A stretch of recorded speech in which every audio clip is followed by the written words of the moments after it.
Okay, so this is Van de Vanter's Middle East montage, and so here is somebody. So here's Van de Vanter, who is this nurse who you've now read parts of her autobiography, and here she is watching basically another war unfold in 1990, 1991. But this is the 1990, the roll up, the getting ready for Iraqi freedom, Operation Iraqi Freedom. No, the first Gulf War. Can't remember what it was called. Um, it wasn't Iraqi Freedom because that's the second Gulf War. And Van de Vanter lived in the South, is my memory. Um, Steamy summer sunup. Wearily, I sip my morning coffee and watch the early news. A C-130 unloads in the background, the line of soldiers marching across the screen, wears desert sand camouflage instead of jungle green. And they're still just kids. Bryant interviews two fresh young nurses in fatigues. We're here to do our part, committed to our country's goals. We're highly trained and skilled, prepared for anything. We've worked civilian ERs, so we've seen it all. A chill runs through me. My God, they have no idea. Okay, so Van de Venter is a pretty direct poet.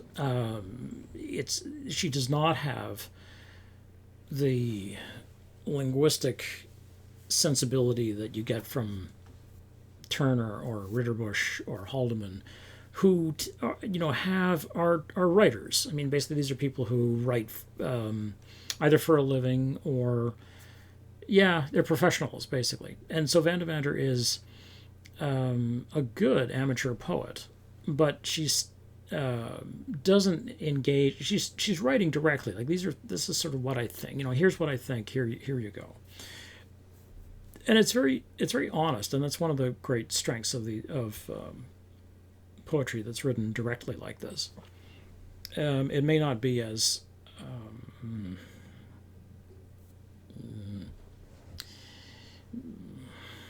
not academic, but it may not be as literary as some of the other poets, or poetry, but it's still strong.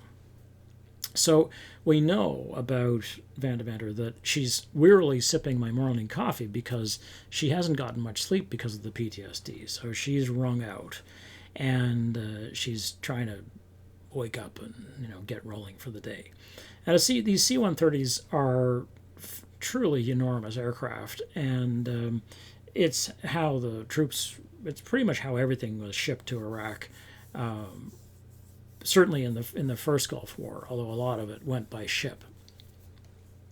But they're not, and then in this case, they're not going into the jungle, so they're wearing these desert camouflage. And as she says, they're still just kids. So in other words, they're young, and they feel like adults, but she, who has the experience, knows that they're kids. And then there are these two nurses who are in fatigues, and they are committed. They're in for the duration, and this is the just cause, and so on. And they've worked in civilian ER, so as far as they're concerned, they've seen everything there is to see in for nurses, and she knows very well that they have no idea of what it is they're going to face. Now, it actually happens that the nurses and doctors in the first Gulf War really didn't see the kinds of traffic and casualties that the nurses in Vietnam saw, because there were just so few casualties. I mean, mostly they dealt with people who were the sort of victim of accidents. So they wouldn't actually, people who were posted wouldn't actually see the same kinds of things that she saw. But the same sense of naivete is there. Okay.